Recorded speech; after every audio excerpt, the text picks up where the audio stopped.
che ti chircamur, che appento e lu che ti chircamur, in su risu, in su pranto, in su sudore, in su risu, in su pranto, in su sudore, cada pesamento che ingrani, cada pesamento che ingrani, cada pesamento che ingrani, cada pesamento che ingranimos.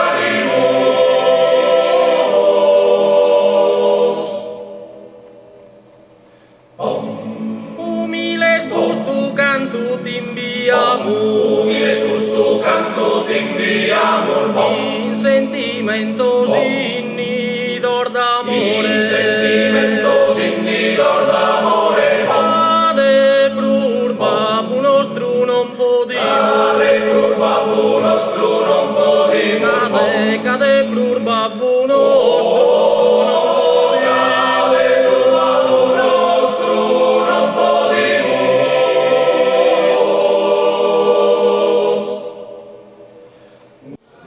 Capobone con abrogos porteros che l'han fatto finire in reclusione, finire in reclusione, finire in reclusione, in reclusione, prodos porquetos, in reclusione,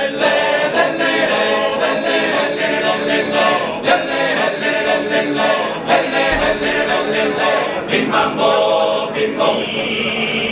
Capustianus attasos kerbenos, chilisal tienemo Mamutone, io che sa caravana che vaione, e si tropedi non è gorfavenos, Liga Apustianus attasos kerbenos, Kirisar tiena palla Mamutone.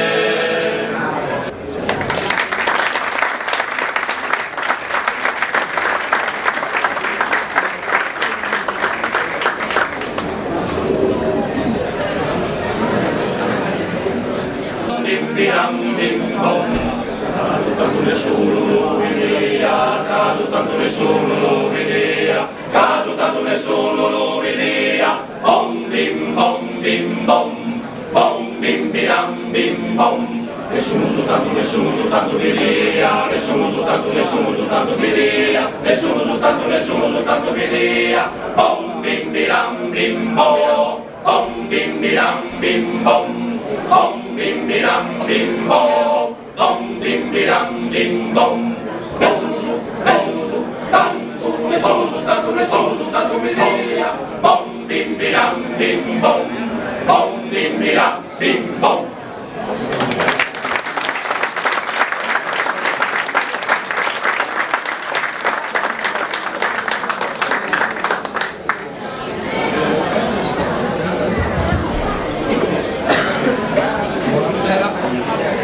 Ringraziamo il coro Grazia Deledda.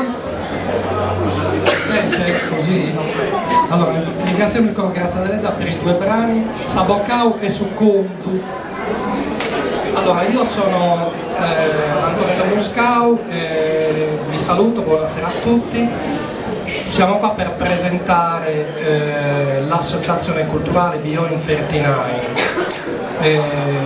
Che è un'associazione culturale che ha una storia pregressa, poiché l'associazione culturale che presentiamo qui a Nuoro è la sezione nuorese di un soggetto che esiste già ad Hong Kong e che ha già una storia di eventi e di iniziative che hanno a che fare con la Sardegna innanzitutto, ma soprattutto con gli scambi culturali attraverso il rapporto fra Sardegna e Hong Kong.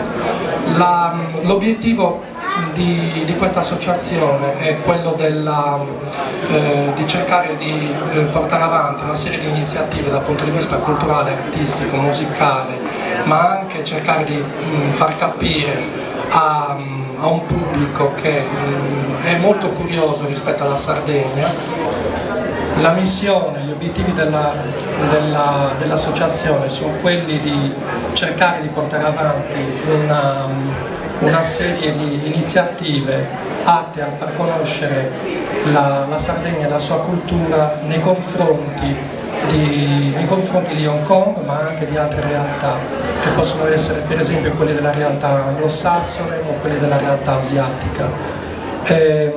Nella storia dell'associazione, cioè nelle iniziative che sono state fatte a Hong Kong, il metodo era quello di utilizzare la cultura come grimaldello, la cultura della Sardegna, per parlare anche di altre cose. Ci si è accorti che non appena si parla della Sardegna, della nostra regione, la curiosità del pubblico era talmente alta che chiedevano altre cose, e questo poteva essere anche una scusa per presentare non solamente arte, musica, cioè cultura immateriale, ma anche cultura materiale, quindi anche per esempio prodotti alimentari, prodotti che hanno a che fare con la nostra filiera agroalimentare, quindi può essere una scusa anche di promozione economica della Sardegna. Direi che basta con il mio.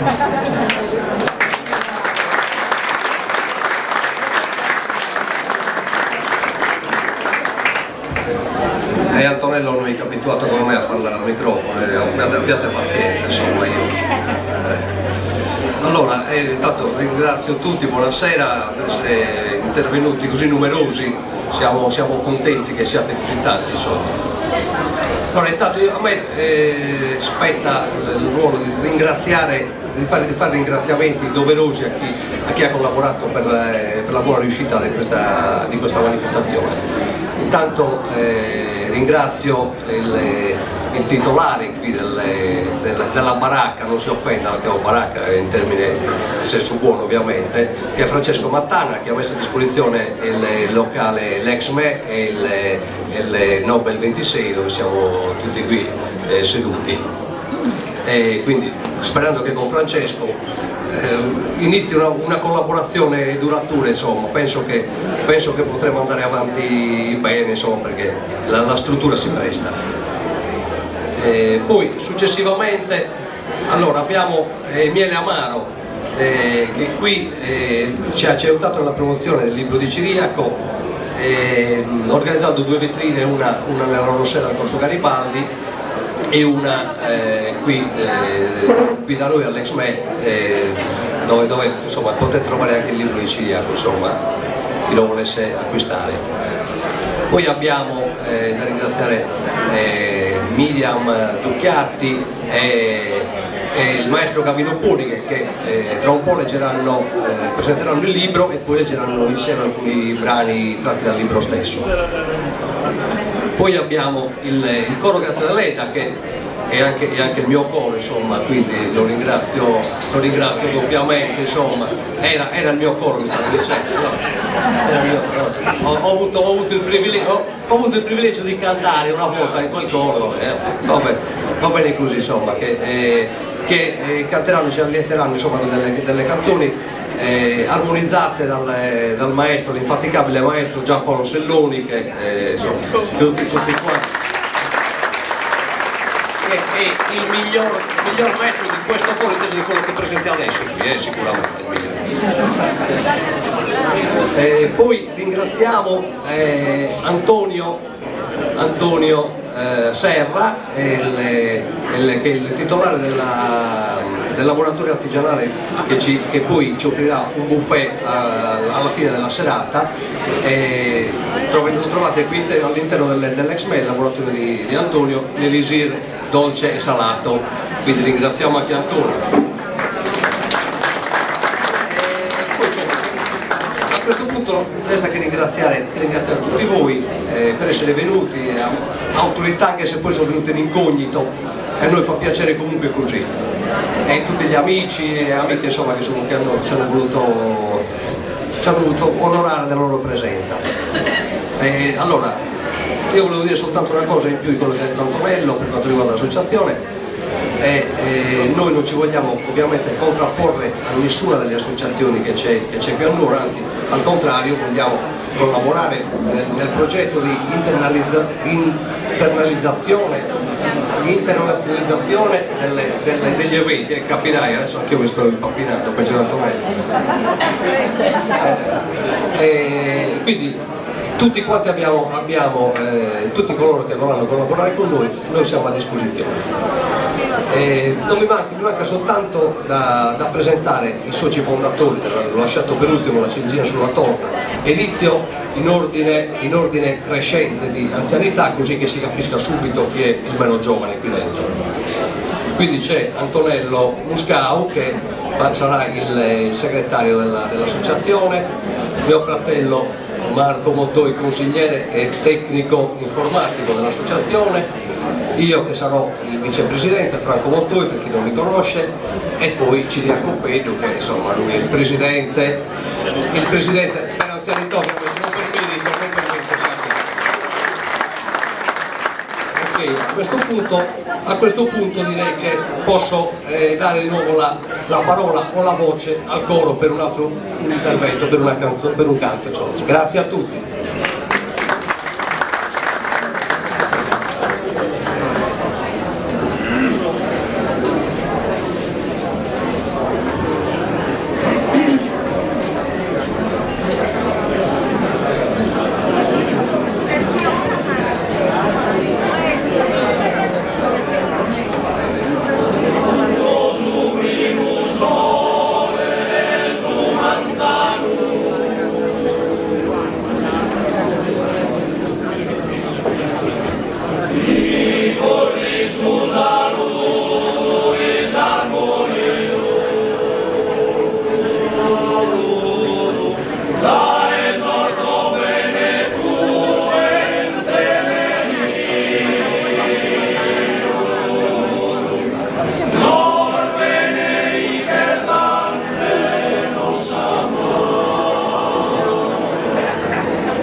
Il sentimento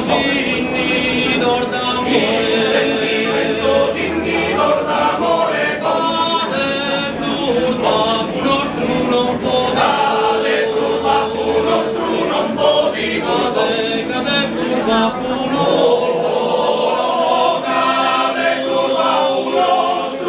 non può di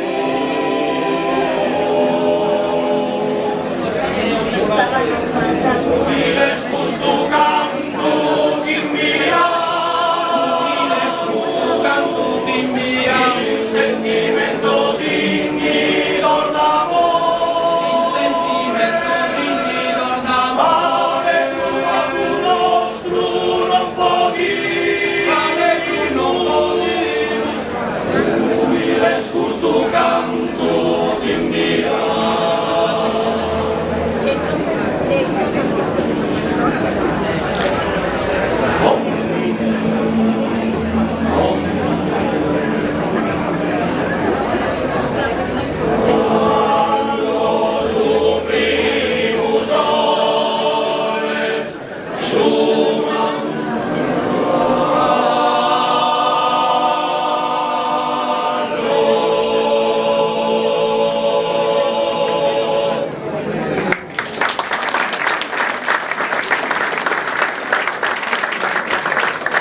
racconto un attimo quello che abbiamo fatto negli anni precedenti per capire un po' perché siamo qui stasera.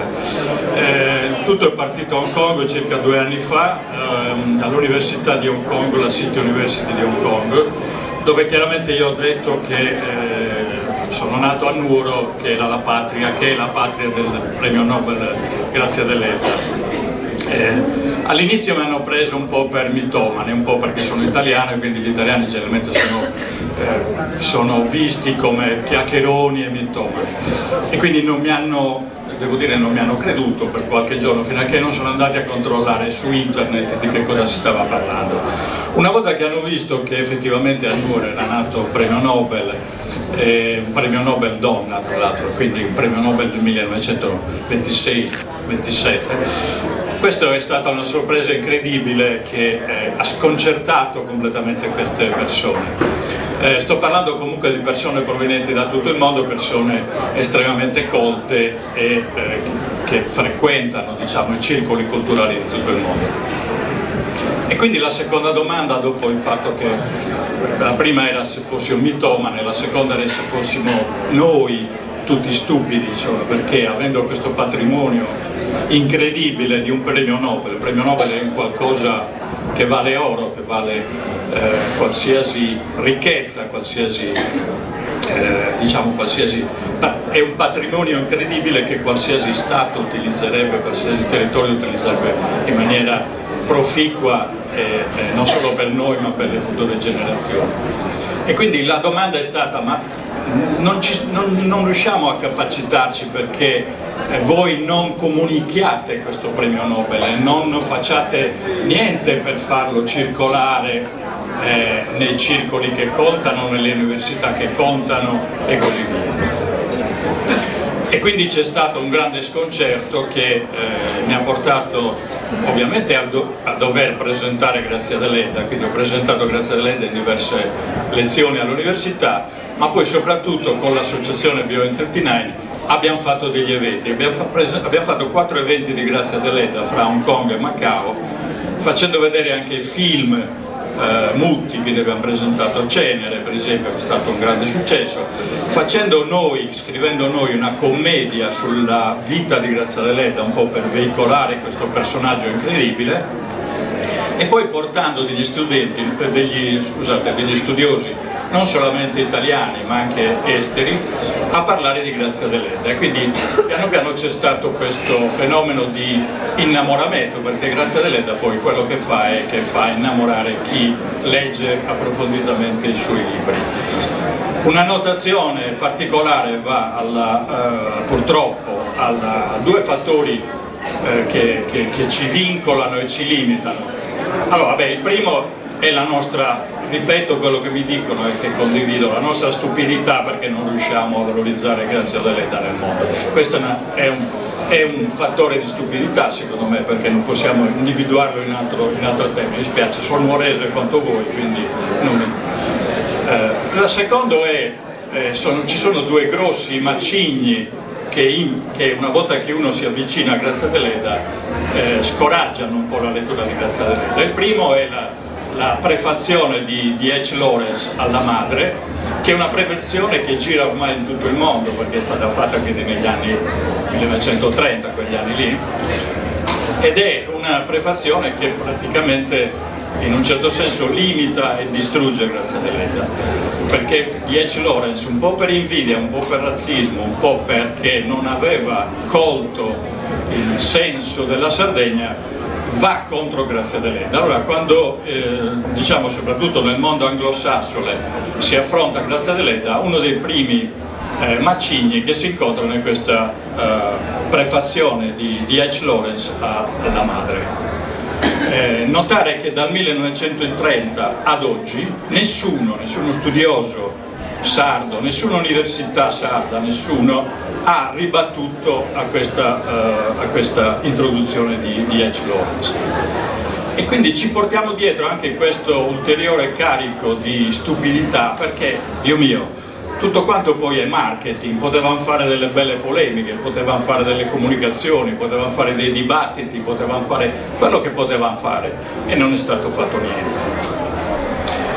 Il terzo macigno è la traduzione di Grazia Deledda, la traduzione di Grazia Deledda che io giudico quella dell'inglese, quella spagnola è fatta abbastanza bene, quella inglese io giudico criminale. È una traduzione fatta da Martha King, una texana che è venuta qui in Sardegna e che in pochi giorni, in poco tempo, ha creduto di cogliere quelli che erano i valori, i significati, anche le parole. Ormai l'arte della traduzione, la traduzione è un'arte, è diventata una disciplina estremamente stretta, ma al giorno d'oggi è un'arte, ci sono dei premi per i migliori traduttori. Cortázar è stato tradotto da uno dei migliori traduttori che ha preso una specie di Nobel per la traduzione proprio perché era un libro difficile, è diventato estremamente popolare grazie alla traduzione. Grazia Deledda è tradotta da Cani, da una che purtroppo non era titolata a fare traduzioni. Quindi a partire dal titolo del libro principale, che è Canne al vento, è tradotto come fosse Giunchi al vento, e quindi già dal titolo è sbagliato, è partita male e poi dalla prima pagina alla seconda, alla terza cosa ha proseguito peggio. E quindi noi ci portiamo dietro la traduzione di Grazia Deledda che effettivamente grida vendetta. Grida vendetta poi soprattutto un'altra cosa, che al giorno d'oggi ancora, io ho letto 3 o 4 giorni fa che la regione adesso sta investendo nella opera omnia di Grazia Deledda. Benissimo, a parte che io ho ricevuto già un'opera omnia in regalo da, non mi ricordo, da qualcuno di Cagliari eccetera, e ce l'ho nella biblioteca eccetera, però voglio dire, forse se dobbiamo spendere soldi per Grazia Deledda spendiamoli per una buona traduzione, perché è la buona traduzione che poi veicola l'arte di Grazia Deledda.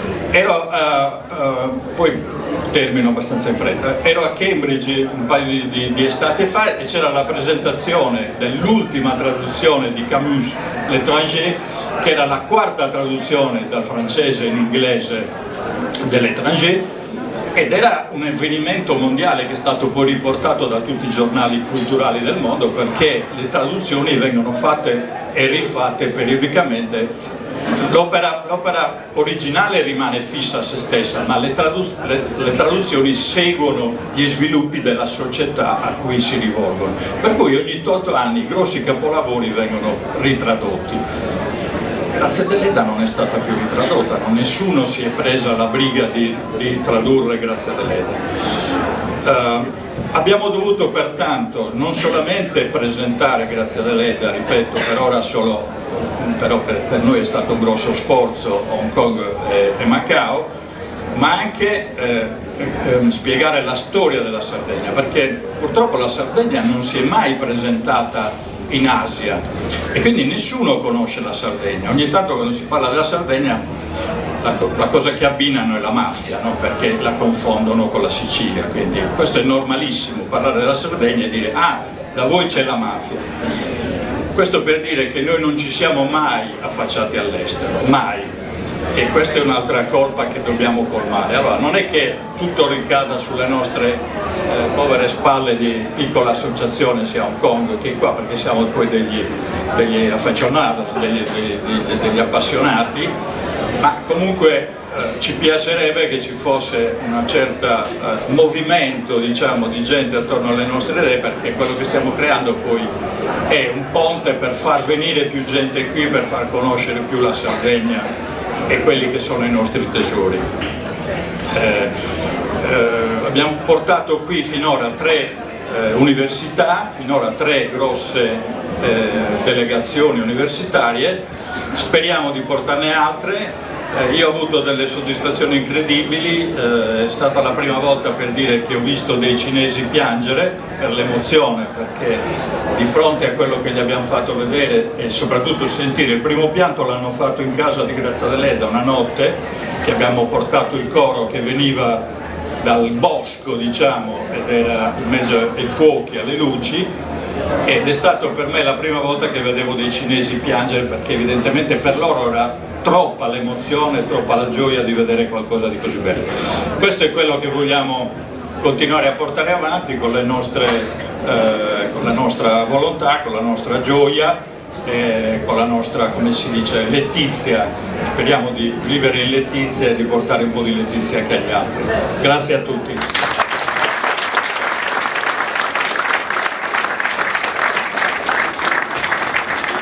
Il brano che ci hanno presentato prima di Coro Grazzaleda era Sul Redentore. Lamento di un nobile. Questa è molto bella, ascoltatela con attenzione.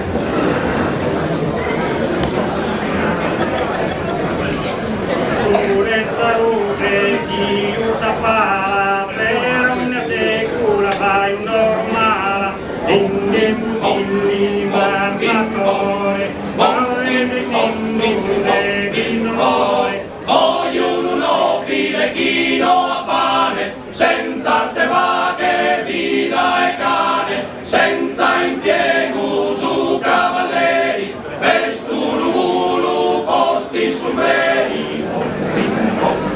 Bom bim bom, bom bim bim bom bim bim bom bim bom. la pancia poi la senza vienda la parte ai numar di provenna e un maestro con ogni giorno dai scritte spesi piantatore In illo tempo recando tenia, riqueza bene se nobilia, appai petta, petta e vitellu, frisca, frischissima dai su masellu. Bim bom, bom bim bom, bom bim bim bom, bim bim bom, bim bom. poi invento dei mani in caso dando mi dammi e fino al vaso e tra parentesi cae tutto loro in arabardine deso di loro A caro tempo scappo con nottu, senza il mutato sin d'un bottu, in cusso tempo sin son festino, ci sustentai del pubblichino, bom, bom, bom, bom, bom. Caschi basso, macchia modo, si lontano, baffe canoro, quando regala, vestito ballo, corbata bianca e quattro ballo, Bim bom, skilly bom, bim bom, billy bom, bim bom, bim bom, bim bom, billy bom, bim bom, billy bom, bim bom, billy bom, bim bom, bim bom, bim bom. Chissà chi terra in sas carreras, arzia su cantico a sas stellas, e notte in festa sempre rischidu, Dio lo perde te die dormidu.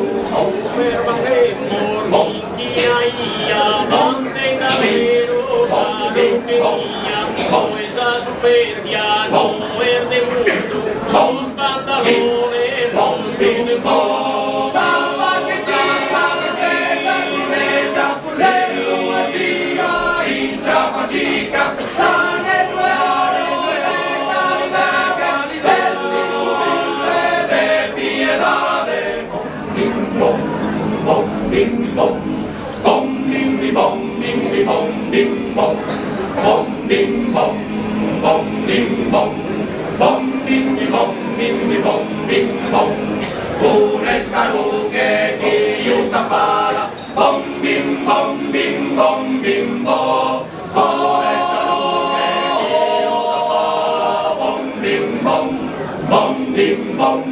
Funesta luce chi aiuta pala, bom bim bom bim bom bim bom. Funesta luce chi aiuta pala, bom bim bom, bom bim bom.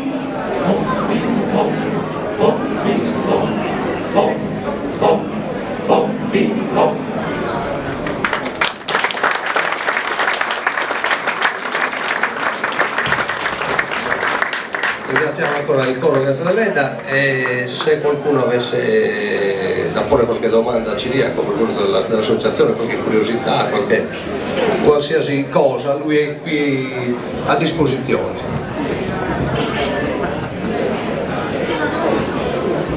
Allora passiamo alla seconda parte della serata. Io do la parola a Miriam Zucchiatti per la presentazione invece del libro. Eventualmente rimandiamo poi tutte le domande alla fine di questa presentazione. Chiedo un attimo di attenzione e di silenzio, per favore, soprattutto in fondo, perché ci sarà poi una lettura e una interpretazione delle pagine, quindi cortesemente vi chiedo un po' di attenzione. Grazie.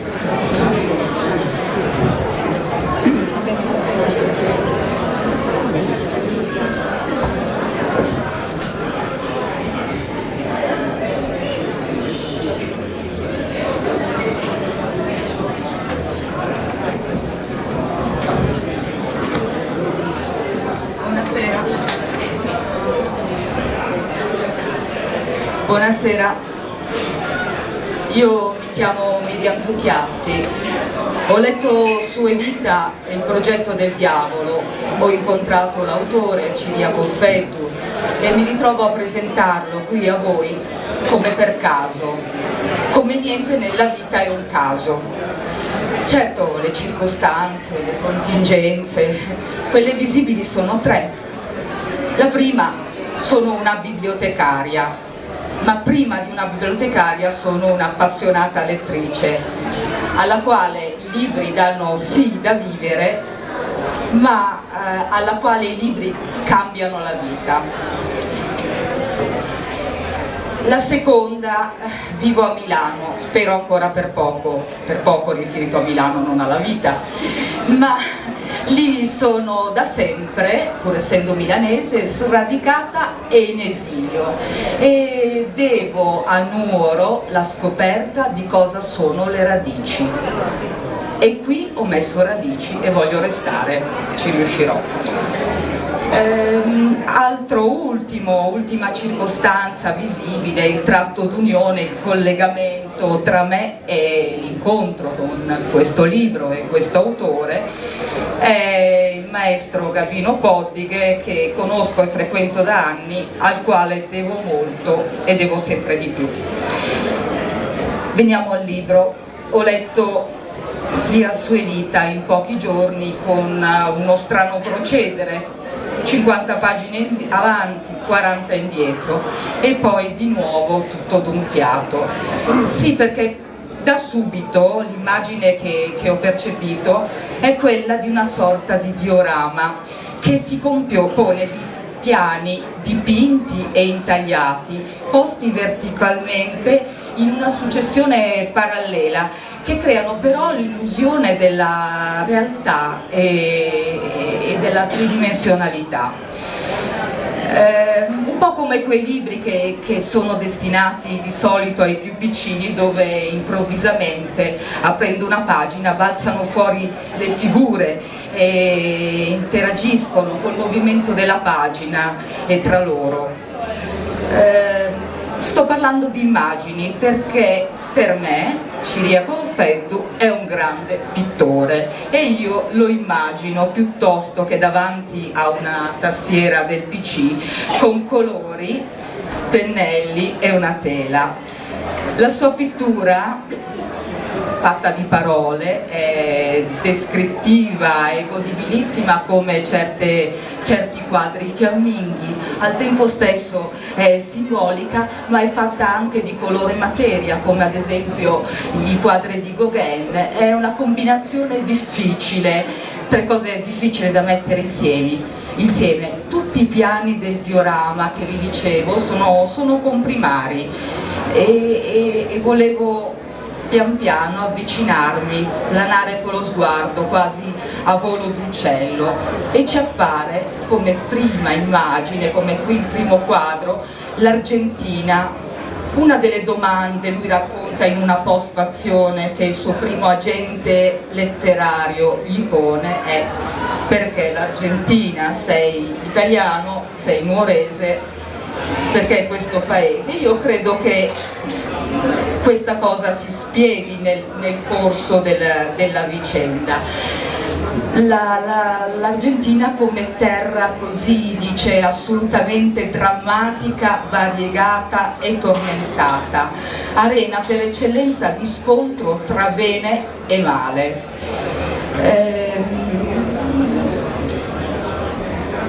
Ancora provinciale, paternalistica, maschile, ma di personalità folgoranti e cruciali. Ecco il primo brano che abbiamo scelto.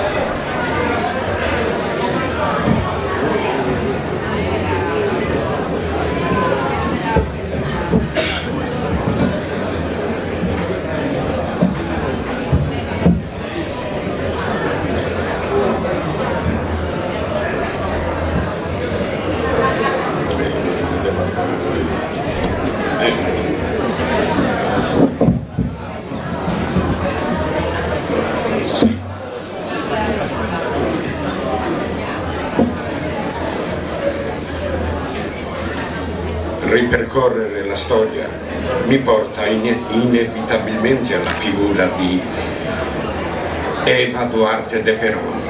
Ci sono centinaia di biografie, foto, registrazioni dei suoi discorsi, articoli sulla malattia e sulla sua morte prematura, libri, saggi, canzoni.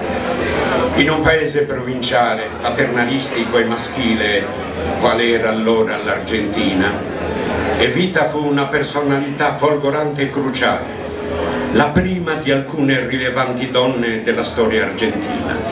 Il fatto che oggi il presidente sia Cristina Fernández de Kirchner, eletta direttamente dal popolo, è frutto lontano della parabola di Evita, che riuscì ad avviare un fulmineo e misterioso processo che le permise infine di diventare un riferimento ideologico, politico e persino estetico. Nell'anno della mia nascita, il 1951, Evita compì il suo capolavoro riuscendo a dare compimento in Argentina al suffragio universale. Tutti parlavano di Evita, tutte le donne ufficialmente la criticavano, mentre in segreto la miravano e la copiavano. I descamisados, memori delle sue umili origini, l'adoravano e la consideravano la loro eroina, un'icona non discutibile. Evita muoveva le masse, le emozionava, la sua voce appassionata faceva vibrare corde segrete.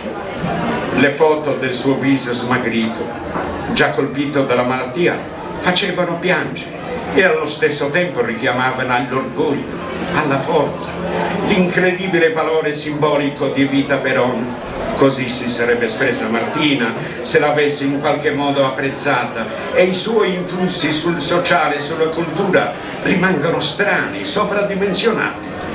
Zia Suelita diceva che Perón non era argentino, che il suo corpo e il suo spirito erano stati presi a Tartagal da un sardignolo. Ecco perché avevano confuso la sua biografia, cancellato le tracce della sua giovinezza e poi tagliato le mani al suo cadavere. E diceva che Evita era prima posseduta da un diavolo che le aveva promesso il successo politico in cambio dell'anima. Solo all'ultimo minuto, quando il cancro uterino l'aveva ormai divorata nel 1952, il suo angelo custode l'aveva strappata al fuoco montante dell'inferno, portandola stretta con sé. Evita era morta a 33 anni, gli anni di Cristo. Questa vittoria celeste si era riverberata all'indietro su tutta la vita di Evita, sulle sue parole, i discorsi. Il suo carisma derivava da questo, dalla futura vittoria dell'angelo. Zia Suelita, al contrario di Martina, che considerava Evita un opportunista, stesso giudizio rivolto a Isabella Martinez, la ballerina terza moglie di Perón, raccontava con piacere la storia di Evita e ogni volta trovava particolari nuovi che andavano ad accrescere il senso di pathos della sua morte. Nelle sue parole, gli ultimi istanti della vita di Evita diventavano una spasmodica gara tra Lucifero e l'angelo. La sera della sua scomparsa, Evita volle alzarsi dal letto e andare da Perón, che già la evitava da diverse settimane. I medici la sconsigliavano, ma lei, come l'ultimo segno d'amore che volesse lasciare al suo uomo, insistette e arrivò ad aprire la porta dello studio. In quel momento le forze le mancarono e il diavolo esultò, perché Evita non si era ancora confessata. Era un'orgogliosa combattente e si trovava dunque in peccato mortale. Belial avrebbe raccolto la sua anima e l'inferno avrebbe esultato di tale successo. L'angelo, immediatamente accorso, sorresse invece Evita e la rianimò con un'ultima stilla di vita. Perón si mostrò esplicitamente infastidito da quella visione che gli parlava di morte certa. Ecco gli uomini, e chiese immediatamente all'attendente che accompagnasse via Evita e chiudesse la porta. Il dolore del rifiuto fu per lei tremendo. Chiamò il prete per confessarsi, per lasciarsi infine andare nelle braccia del Signore. L'angelo era pronto, fremente. Non appena ricevuta l'estrema unzione, tempo alcuni secondi, Evita chiuse definitivamente gli occhi. L'angelo l'abbracciò e la sollevò verso il cielo, mentre nella camera si scatenavano le grida, la rabbia e il puzzo del demonio. All'ultimo minuto, rilevava zia Suelita, guardandomi con particolare vigore, come raccontasse un gol di Maradona che io non potevo non conoscere. Il funerale di Evita per le grandi strade di Buenos Aires fu un trionfo del bene, seguito da migliaia di persone preganti. E i racconti, le commedie, i film, le canzoni, Don't Cry for Me Argentina, The Truth Is Never Left You, che per 50 anni dopo la sua morte hanno rinnovato la sua figura, è storia oramai. Sono il segno di una battaglia terribile finita in gloria.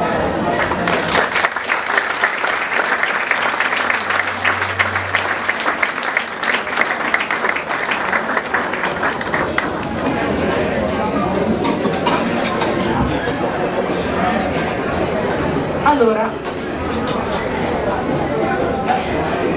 Argentina, che è non soltanto i fatti storici, ma nel romanzo di Ciriaco Feddu è un tripudio dei sensi, fatta di colori, sapori, profumi, odori e suoni, non ultimi quelli della lingua, perché il linguaggio ha una sua forza potente e fluida. Facevamo sentire la S, quella S all'estero. Quando la senti ti fa fermare impalata, ti fa morire le parole in gola e fa correre il cuore e il pensiero là dove l'hai lasciato. Buenos Aires, me querida, questa è quella S che è solo argentina. Un po' come la S nuorese, in particolare, almeno sentita da una esterna. Non soltanto anche il tatto, c'è anche il tatto, il contatto fisico che è essenziale. Mi diede 2 non baci, tenendo le guance ben lontane dalla mia, ma poi la stessa persona se ne va, abbracciandoci tutte e piangendo e toccandoci forte, come si usa in Argentina. Era tornata finalmente a casa. Dall'Argentina scendiamo, pianiamo ancora, arriviamo a Buenos Aires. Più tardi sentiremo di Buenos Aires dire un'altra cosa che mi è piaciuta molto, un'altra immagine, è un racconto, ci sono tantissime immagini in questo libro, vabbè, ma tanto poi lo leggiamo.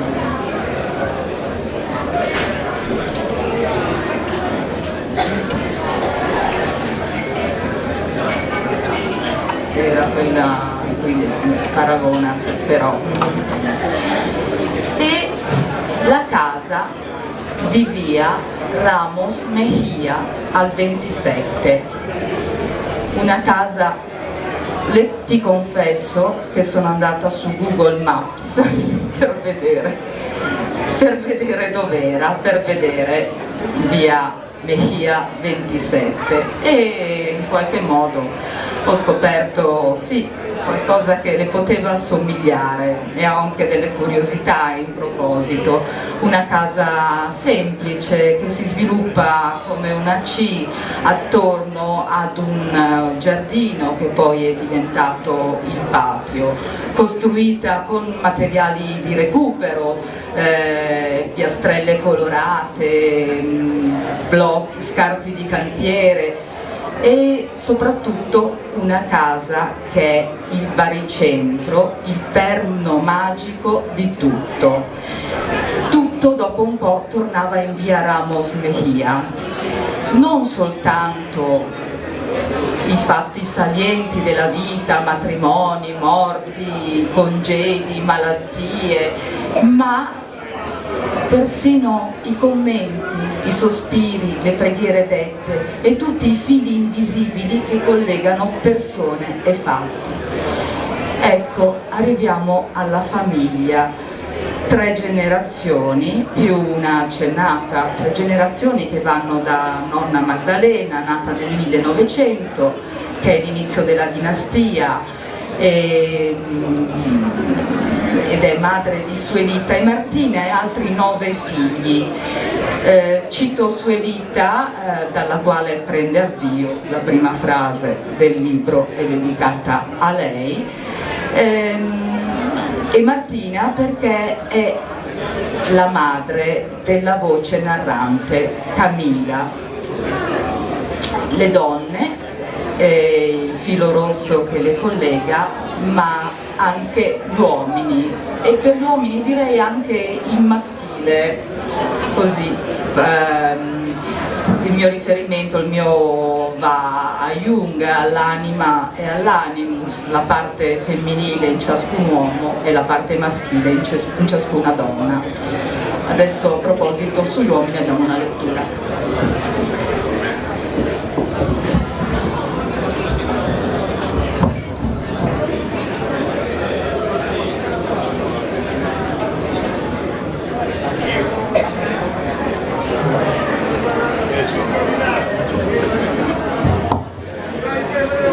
I maschi, dicevo, e inevitabilmente penso ai funerali, perché gli uomini, si tratti del loro funerale o di quello di un altro, sono inadeguati di fronte alla morte, e questa mancanza condiziona la loro vita e spalanca le porte al diavolo.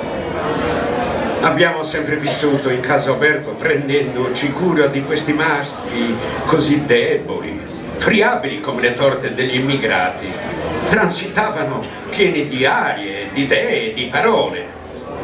In Argentina c'è il mito del generale o del tanghero, oppure del gaucho, dell'artista maledetto, dell'uomo, insomma, un mito che ha influenzato e insanguinato la storia del nostro paese. In realtà, con corazze che si spiumavano la prima folata di Zonda, lasciandoli nudi. Quando è morta nonna, a 92 anni, io sapevo che la vita sarebbe andata avanti proprio perché lei avrebbe trovato un giusto posto tra i nostri morti e l'avrebbe continuato a influenzare a suo modo la nostra esistenza. Gli zii e i cugini erano invece totalmente sgomenti, come se fosse aperta una botola sotto i loro piedi. Veniva a mancare una certezza esistenziale. Nonna Maddalena, senza la quale la famiglia si sarebbe ripiegata su se stessa, sotterrando tutto e tutti, pensano gli uomini che la morte sia l'unico evento tridimensionale in una vita attraversata con i piedi per terra e sia inspiegabile e definitivamente drammatica. E per questo, per la paura della morte, compiono atti sopra le righe e si lasciano trasportare sino ai più devastanti eccessi. Non arrivano a comprendere che tutto invece è interconnesso tra la vita e la morte, tra passato, presente e futuro, tra persona e persona e tra le cose stesse, e che i drammi avvengono prima, rovinosi, deturpanti, senza che ci sia coscienza di essi. Non vedono i fili del destino, gli incroci, non ascoltano gli spiriti, le onde irreflusse, sono ciechi e sordi e arroganti. Muoiono prima, infatti, da ignoranti. Epiche descrizioni degli ultimi istanti di personaggi inevitabilmente maschili affollano la letteratura, e non è un caso che Borges stesso si sia scagliato contro Alfonsina Storni e Nidia Lamarck. Alle donne, anche in Argentina, conveniva solo il tema romantico dell'amore, agli uomini invece era destinato il pensiero.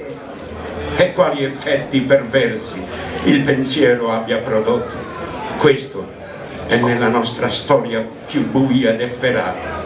Così è. Alle donne non è riservato spazio o poesia, perché semplici. Loro sanno come morire. Quando zio Juan ebbe dolori e temette un tumore nel 1986, lo ricordo perché poche settimane dopo nacque mia figlia Magda. Zia Suelita confessò a tutti che aveva passato le ultime notti a parlare con l'arcangelo Raffaele e lo confortò. I medici avevano visto male, le lastre si sarebbero chiarite. Fu così che l'intera famiglia venne ufficialmente a conoscenza di questa dote o pazzia che invece noi donne frequentavamo da tanto. Sedute nel buio del patio, la schiena appoggiata al muro malamente goffrato, con zia Suelita e zia Iria recitavamo il rosario. La sera pensavamo a tante cose, a facce, eventi e misteri, decise a far rompere ancora e ancora i denti al maligno.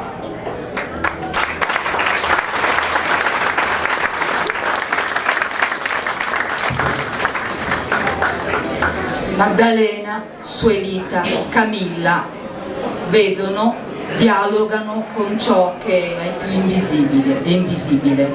Per questo gli addii non sono congedi definitivi. La lettura.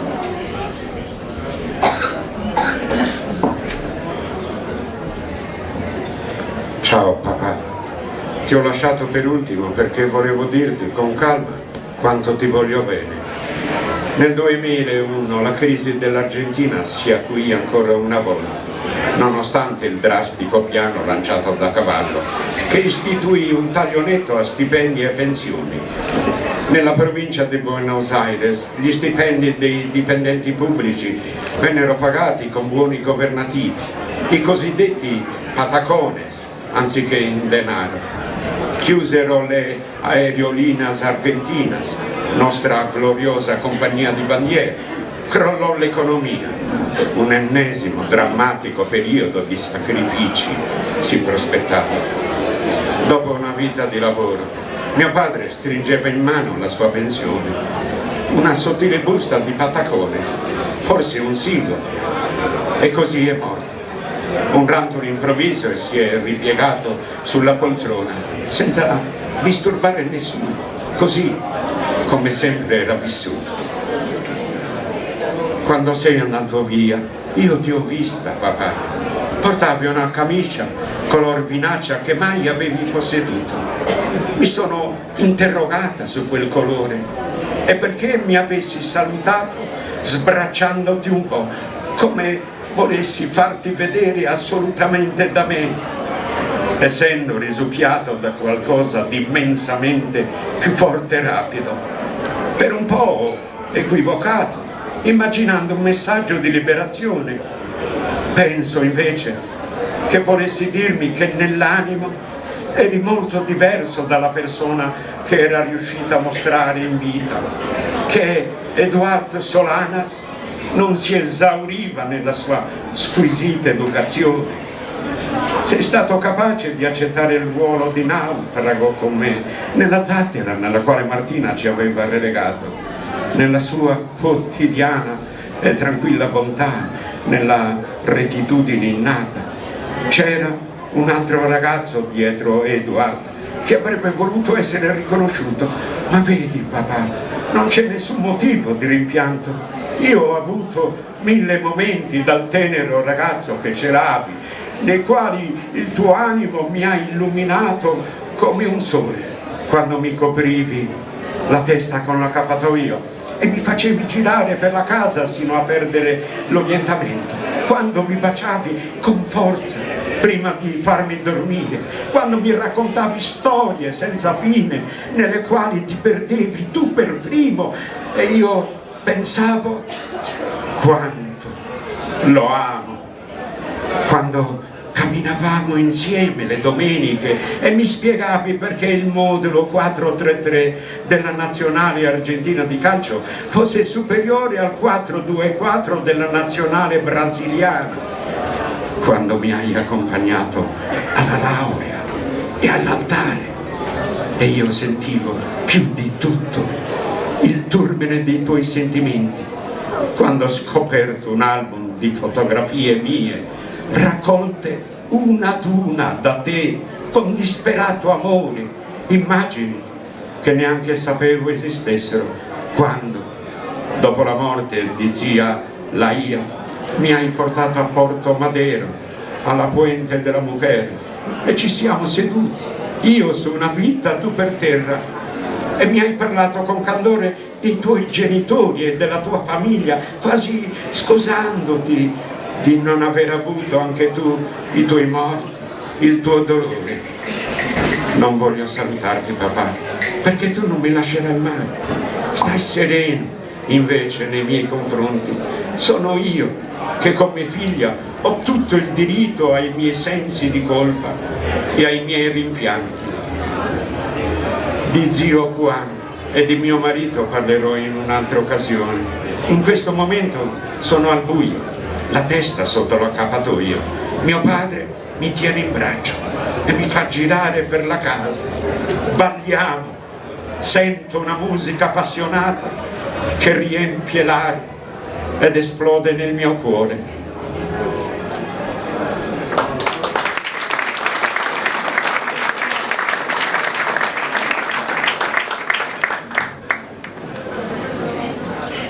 Il bene e il male nelle vite di queste donne, che poi sono anche un'unica donna nel loro svolgersi, hanno una forma, il bene e il male hanno una forma, un volto.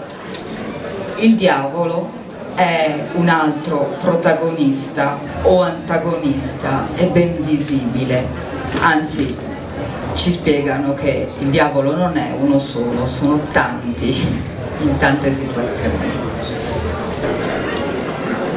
Secondo la teoria di padre Raúl, il famoso esorcista di Buenos Aires, gli angeli e i demoni non interferiscono fisicamente col nostro mondo, suggeriscono, insinuano, inducono, non attraversano però il varco.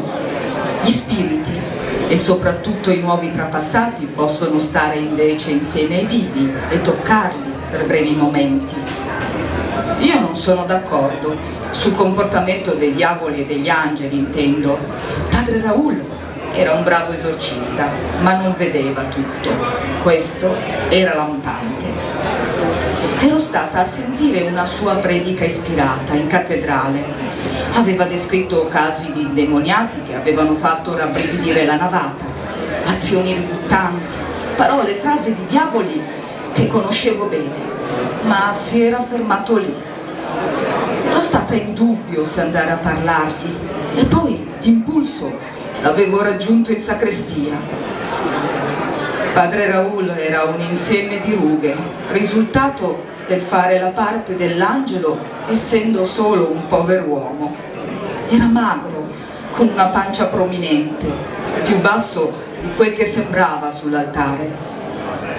Aveva girato subito la testa verso di me. Cosa mi porti?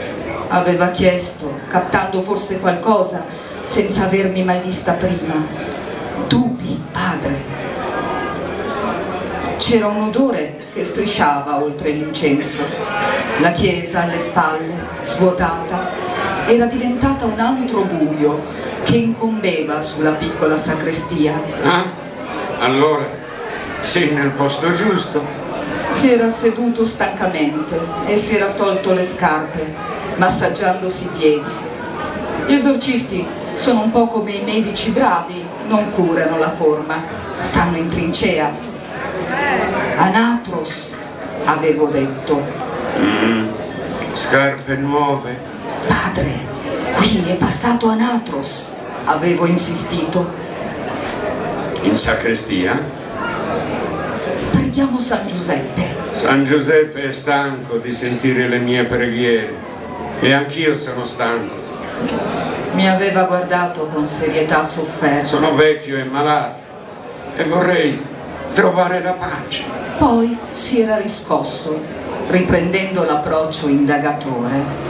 Cosa ne sai tu di Anatros? Per lei, padre, lavora in coppia con Miltron, il demonio del diabete. Sono scesi in campo in due per eliminare un nemico potente. Deve controllare la sua dieta. Hai una buona memoria per i nomi, figliola. Hai studiato dalle scuole? No. Prese il rosario in mano, sulla difensiva. Che ne sai allora? Li vedo. Li sogni? Li vedo, padre. Anatros e Miltron sono sempre loro. Hanno impedito le riforme del nostro presidente, Roberto Ortis, nel 1937, portandolo a una rapida morte di diabete. Senza di loro l'Argentina? Corrono forse i cavalli sulle rocce e si ala il mare con i buoi. Padre Raul mi interruppe, sollevando verso di me il crocefisso. Poiché voi cambiate il diritto in veleno e il frutto della giustizia in assenzio, avevo risposto, facendomi il segno della croce. Si era rasserenato. Cosa vedi, figliola? I diavoli e gli angeli e... Sei la nipote di Suelita. Mi sembravi una fisionomia conosciuta. Sì.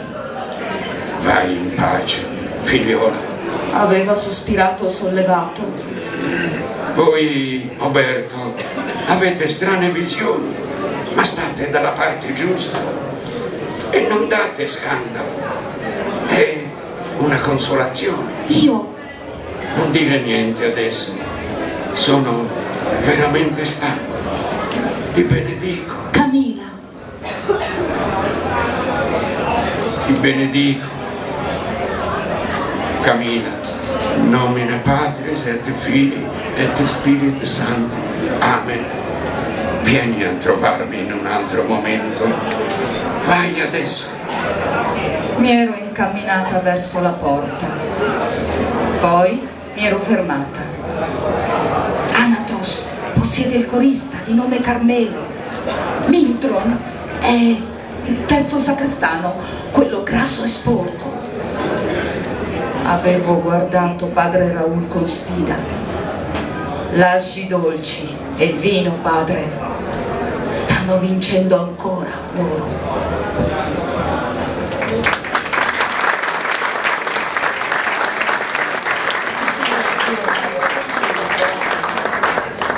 Ecco, allora, che in questo spazio, l'Argentina, ma anche tutto il mondo nel quale la famiglia è dispersa, siamo come gli armeni, dice, abbiamo parenti in tutto il mondo, e in questo arco temporale, dal 1900 ad oggi, si articola la partita tra bene e male, più consapevole per qualcuno, ma nessuno escluso. Non vi svelo il finale, anche se posso dirvi l'incipit e la fine.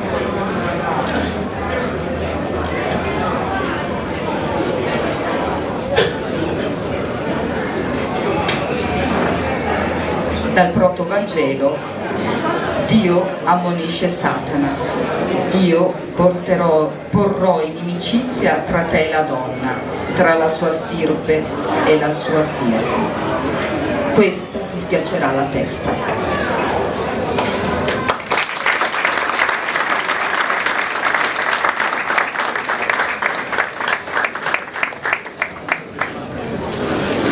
Io ringrazio molto Gavino e Miriam per questa intensa lettura.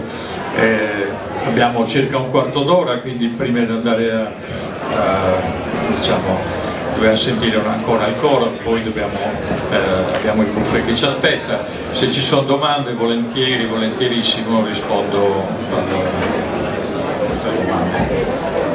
Non siate timidi. C'è qualche domanda?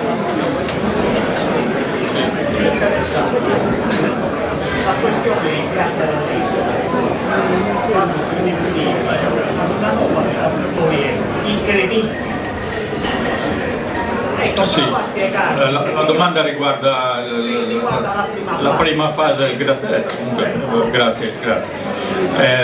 Fare una buona traduzione è difficile, non è facile, però è un lavoro ed è un compito che ormai diverse decine di persone al mondo molto qualificate, alcune sono venute qui in Sardegna a ottobre per il premio Grazia Deledda fatto a Gatellì, erano forse 2 più qualificate al mondo, sono in grado assolutamente di fare e lo possono fare. Richiede un investimento, chiaramente richiede la volontà di farlo. Il problema è che siamo sempre molto chiusi in noi stessi.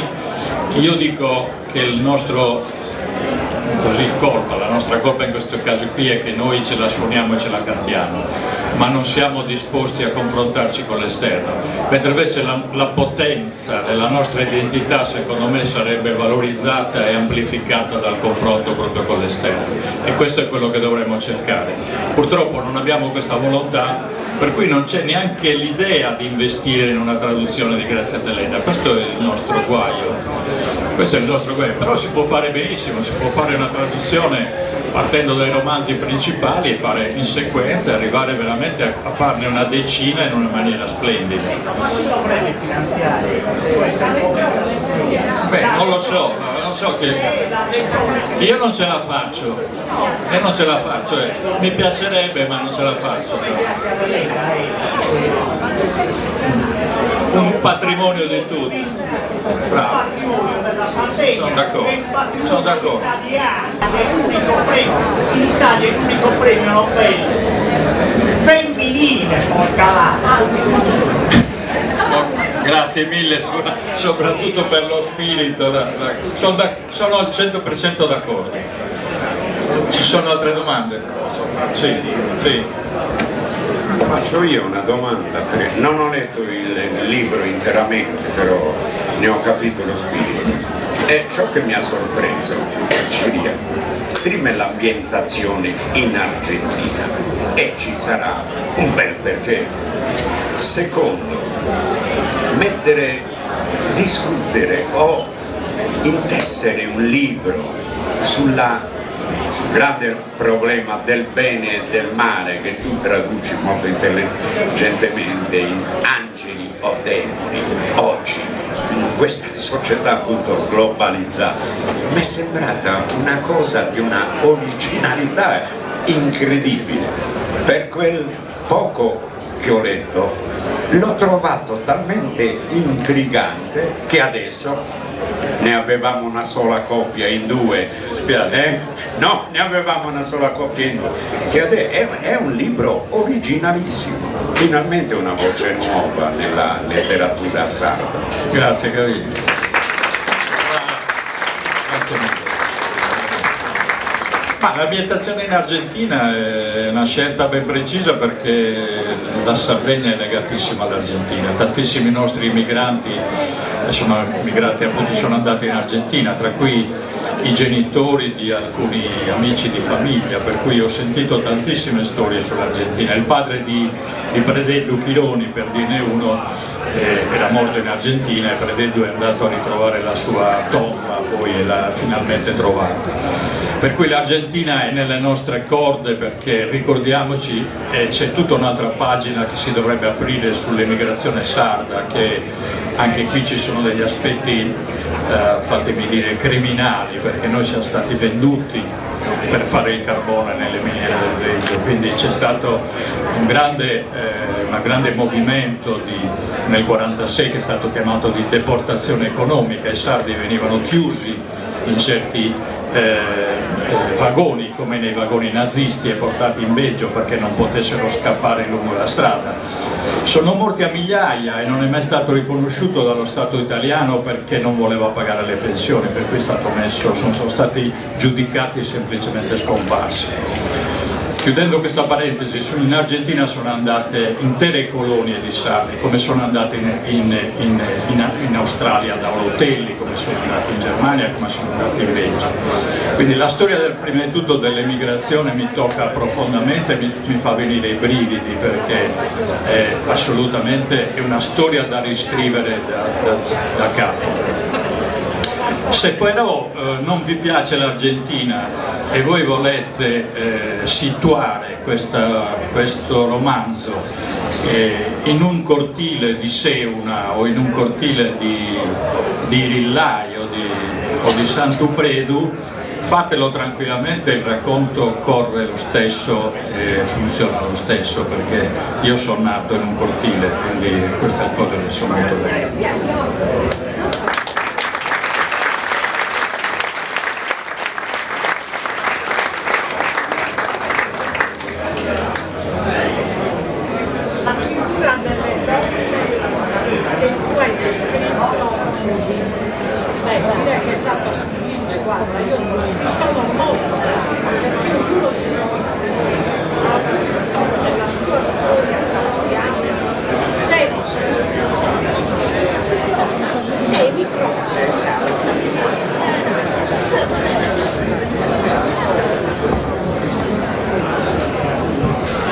Io ti sono molto grata per la puntuale descrizione di queste figure al femminile. Ho pensato a mia nonna, tua nonna, no?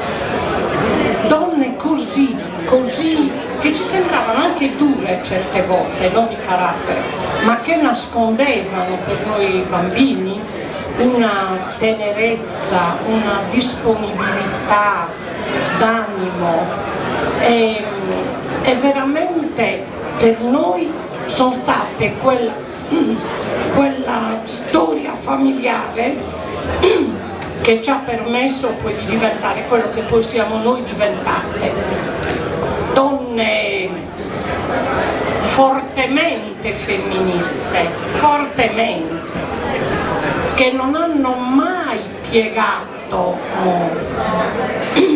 la loro personalità a mode stupide, sciocche.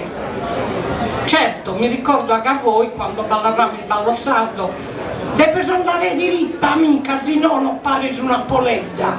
Ecco, dunque dritte, tutte dritte siamo rimaste, piccole magari, ma però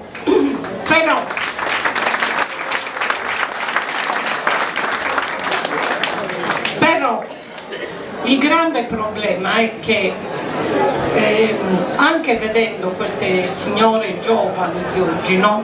Che io ammiro, apprezzo, eccetera, ma chi insegnerà loro questi valori grandi che la nostra cittadina piccola come Nuoro ci ha dato?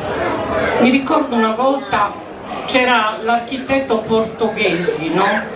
Che stava studiando per l'ennesima volta un piano regolatore per la nostra ormai brutta città, perché l'abbiamo ben scassata.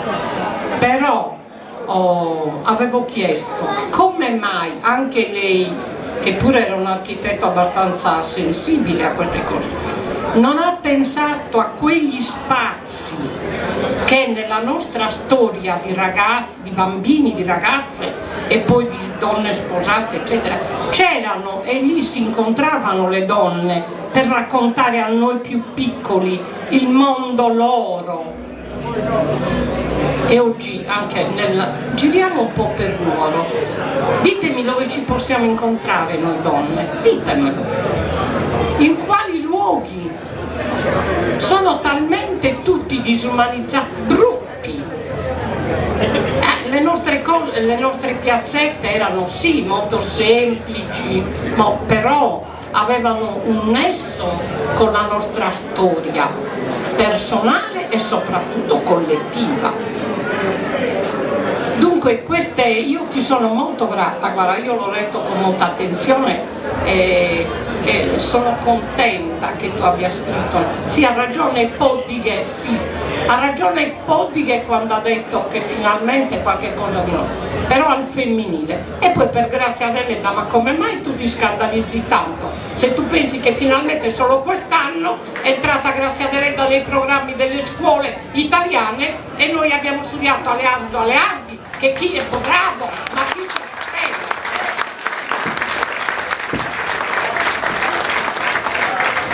Brava. Ci sono altre domande? Altre domande? Forza il coro!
T'assicuro Columba,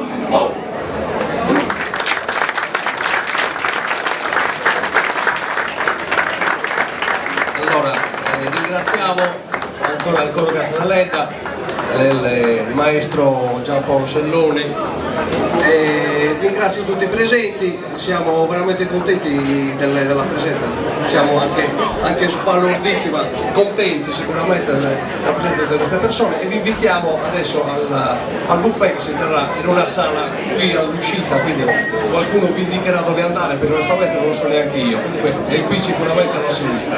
Grazie a tutti, buona serata, e vi preannuncio che ad aprile-maggio avremo un'altra presentazione, una sorpresa per tutti, insomma. Grazie a tutti di nuovo, buona serata.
Umile sus tu canto t'inviamo il bon sentimento